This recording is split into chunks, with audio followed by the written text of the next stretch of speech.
Alors, Pascal qui lève la main. Oui, alors c'est une question qui est en lien avec la discussion.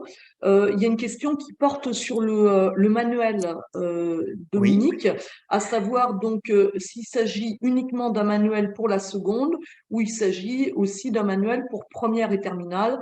Donc peut-être nous dire un petit peu comment vous avez envisagé effectivement ce manuel. Et puis peut-être une deuxième question aussi sur laquelle il est intéressant de venir, c'est la frontière entre bac techno et bac pro. Hein, tu as dit, on n'est pas tout Mhm. à fait au niveau, donc, hein, j'ai noté, hein, au niveau de la démarche scientifique, on n'est Oui. pas tout à fait dans le même contexte que pour le bac techno. Ben, nous expliquer effectivement un petit peu ce qui est propre à l'un et à l'autre. Hein. Alors, pour ce qui Voilà. concerne le manuel, à l'origine, je ne sais pas si vous vous en souvenez, mais la réforme concernait la classe de première et de terminale. Donc, quand nous avons commencé à rédiger le manuel scolaire, il était uniquement destiné à la classe de première et de terminale. En cours de rédaction, les choses ont changé et on nous a dit il doit aussi s'appliquer à la classe de seconde. Ce qui nous a posé un problème, je vous le dis très honnêtement, parce qu'en fait, sous l'impulsion des inspecteurs, nous avions supprimé un certain nombre de situations qui étaient considérées comme trop simples. Voilà.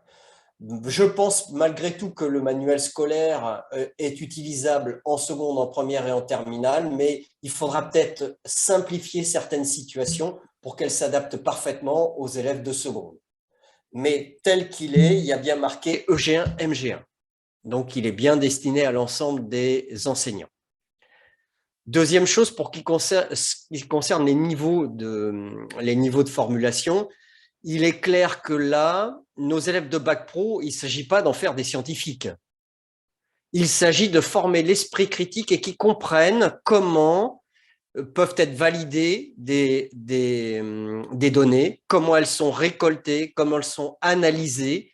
Et donc, je pense qu'il faut plutôt s'attarder sur des phases, travailler phase par phase plutôt que travailler sur une démarche complète qui, il me semble, est un petit peu hors de portée de nos élèves de bac pro, compte tenu de leurs connaissances. Alors, sur le plan du référentiel, il y a quelque chose que j'ai oublié de préciser, c'est que effectivement, si vous regardez, l'accent est mis sur la méthodologie. Alors, je pense qu'il ne faut pas que ça cache, et nous, auteurs, nous avons mis en avant des connaissances, des savoirs, des concepts que les élèves doivent absolument s'approprier si on veut qu'ils construisent des raisonnements. Il n'y a pas de raisonnement sans connaissance, il n'y a pas de raisonnement sans concept. Donc, même si ces notions n'apparaissent pas clairement, vous allez voir qu'on y fait référence dans les activités que nous avons proposées et que notre postulat a été de dire si les enseignants ont besoin d'approfondir ces questions, ils connaissent mieux que nous ce qui est nécessaire pour leurs élèves et donc c'est à eux d'effectuer des choix.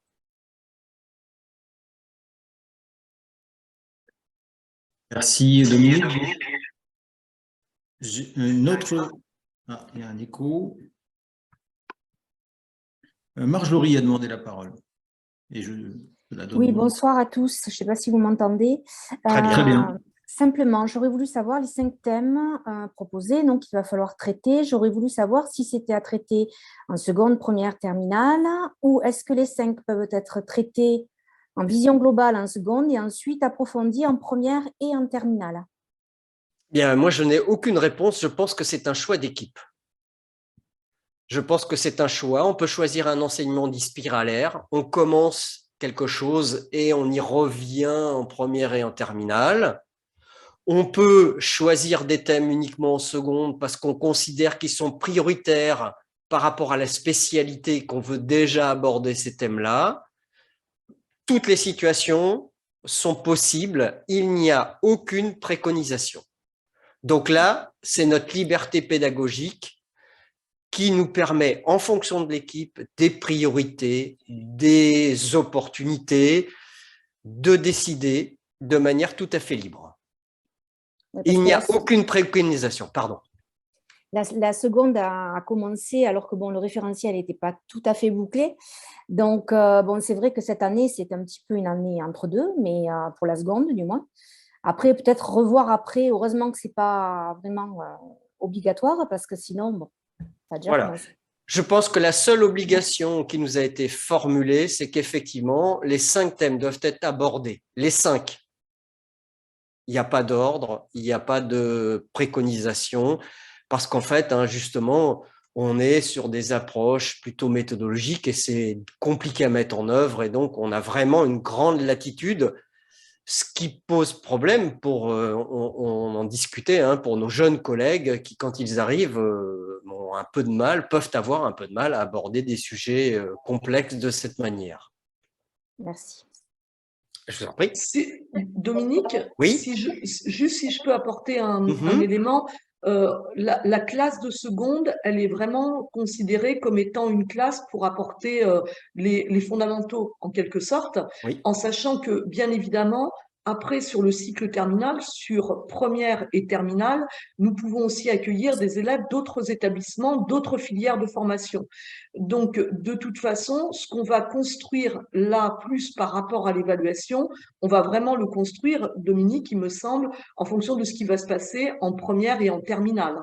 Oui, Pour absolument. les élèves, effectivement, qui vont être sur le cycle.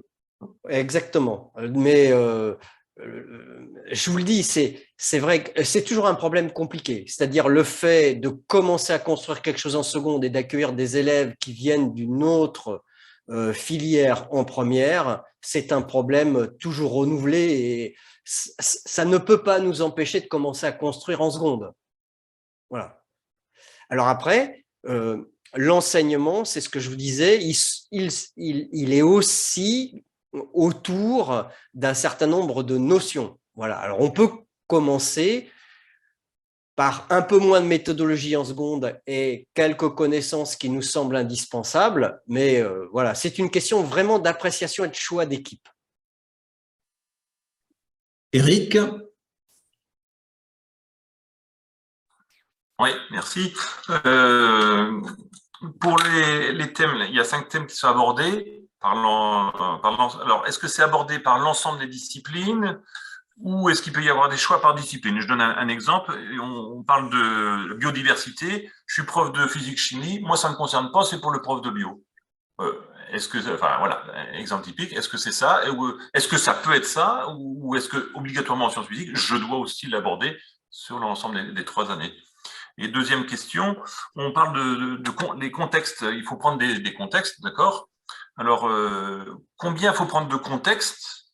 Dans chacun de ces contextes, est-ce qu'on retrouve un seul ou plusieurs thèmes?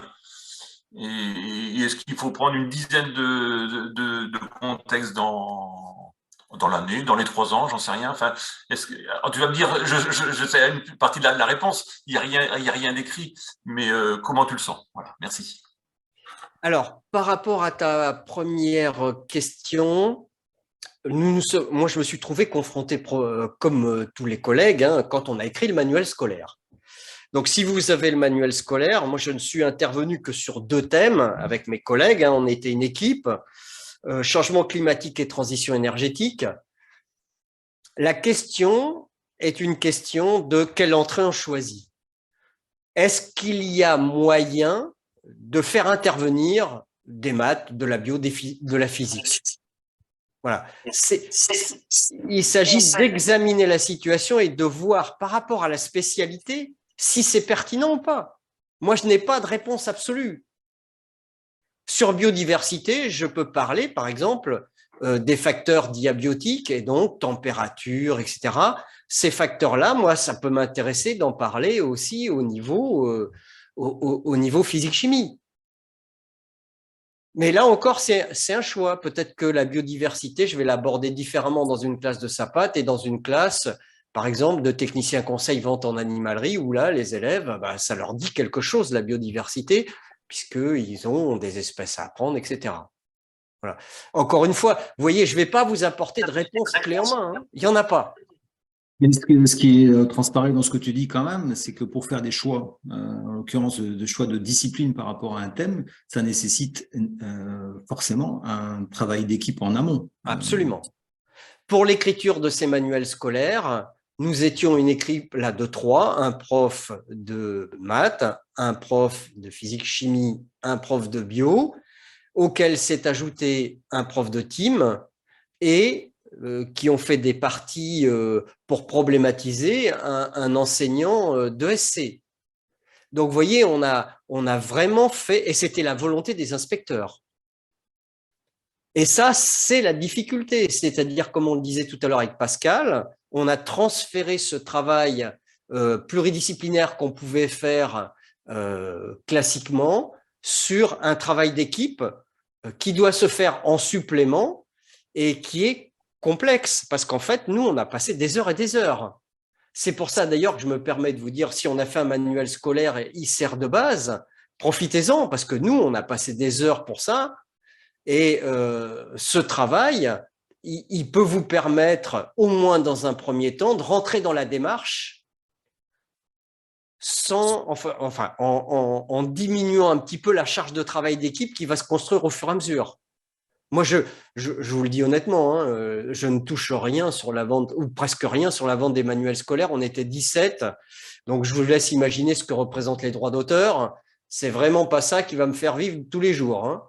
Donc, je vous le conseille simplement parce que nous, on a travaillé sur ces outils de manière prolongée. On était régulièrement en contact, soit ensemble, soit en visio. Et la plupart du temps, on était en présentiel, hein, parce qu'en visio, c'est compliqué. Et en fait, ce qu'on faisait, c'est on avait un thème, on avait découpé le thème en chapitres, en fait, en pages, en activités. Et pour chaque activité, on réfléchissait, est-ce que je peux proposer quelque chose en bio qui soit pertinent? Est-ce que je peux proposer quelque chose en mathématiques qui soit pertinent, etc., etc. Et il y a des cas où il n'y a pas de physique-chimie. Par contre, il y a de la bio tout le temps. Et il y a des cas où il y a des mathématiques.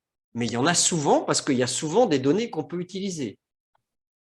Voilà. Quant au questionnement aux situations problèmes, moi, personnellement, je serais tenté de dire, choisissez des situations problèmes et des questionnements dans les thèmes, parce que si c'est pluridisciplinaire, déjà, c'est compliqué à gérer. Les thèmes sont quand même déjà très larges. Ils font appel à beaucoup de notions. Donc, moi, c'est un simple avis, hein. Mais je pense qu'il vaut mieux s'en tenir à, par exemple, vous avez changement climatique et à l'intérieur découper entre un certain nombre de questions autour de changement climatique avec des choses qui peuvent être abordées en seconde, en première, en terminale, en fonction de l'avancement du cours et des notions que je vais aborder avec les élèves. Est-ce que ça te convient, Eric ? Ça éclaircit un petit peu, mais bon, ça laisse entrevoir un travail. Oui. On a déjà commencé un travail entre nous, mais on a été plus à décortiquer le référentiel et voir comment on peut l'organiser, mais on n'a pas poussé jusque-là encore, quoi. C'est ce qui est normal, hein. Nous étions concentrés uniquement sur cette tâche. Ça veut dire que les référentiels, on se les était appropriés, et d'ailleurs, ça a été un peu compliqué pour nous aussi, puisqu'on a travaillé, ça aussi, enfin bref, je ne vais pas faire de commentaires, sur des références avec le risque de devoir recommencer. Bon, voilà. Alors, maintenant, le travail est réalisé. Je trouve que, enfin, personnellement, l'ouvrage correspond à ce que nous avions négocié en termes de mise en page, etc. Donc, nous, on est très satisfaits du résultat. Après, c'est à vous de vous en emparer et de nous dire si effectivement il correspond à un besoin ou pas. Dominique, peut-être juste un petit point parce que dans la discussion, il y a beaucoup de questions autour de ce manuel. Donc, effectivement, hein, ce manuel, maintenant, il est paru hein, depuis quelques temps. On le trouve donc sur le site Educagri et peut-être bien redire que c'est un manuel qui a été aussi conçu pour les élèves. Donc, on peut tout à fait imaginer, en tout cas, c'est comme ça que nous, on a vu les choses dans mon établissement, on peut tout à fait imaginer que ce manuel soit acheté par les élèves. Hein. Et l'intérêt, c'est que c'est un manuel, pour le coup, pour 3 ans. EG1, MG1, donc seconde, première et terminale. L'autre élément aussi qui me semble important, il y a une question par rapport au manuel, à savoir est-ce qu'il y aura un corrigé de ce manuel ? Je pense que ce n'est pas prévu et il n'est pas forcément envisagé de cette manière-là. Hein. C'est-à-dire qu'en fait, pour des raisons de temps et de conception, c'est bien un manuel pour les élèves, mais si c'était un manuel complètement pour les élèves, on aurait réalisé des exercices. Voilà. Il n'y a pas d'exercice parce qu'en fait, en termes de temps, c'est chronophage. Et nous n'avions pas le temps de concevoir en plus des exercices. Alors, de corriger à proprement parler, je ne crois pas qu'il y en ait, mais je ne suis pas allé voir. N'oubliez jamais qu'il y a un site compagnon. Et sur le site compagnon, il y a beaucoup d'éléments supplémentaires. Vous savez, quand on écrit une double page, nous, on écrit sur un document Word. On ne sait jamais comment ça va rentrer exactement sur une double page du manuel scolaire, parce que le nombre de mots, etc., varie en fonction des illustrations. Donc, on se retrouve parfois avec des exercices, enfin, avec des activités qu'on a réalisées qui ne peuvent pas rentrer. Et donc, elles ont été réalisées, elles ont été validées. On met des choses complémentaires sur le site compagnon. Il y a aussi des vidéos, il y a des protocoles de TP. Voilà. Donc, sur le site compagnon, alors, je ne veux pas m'avancer, je ne me souviens plus parce que j'ai participé à pas mal de manuels scolaires sur celui-là. Je ne me souviens plus, je vous le dis honnêtement, s'il y a des corrigés ou pas. Le sens corrigé me gêne un peu parce qu'en fait, comme on donne des activités, bon, je pense que ce ne sont pas des exercices, vous comprenez ce que je veux dire. On est plutôt dans des démarches que dans une évaluation de connaissances. Donc, il n'y a pas au sens strict des corrigés.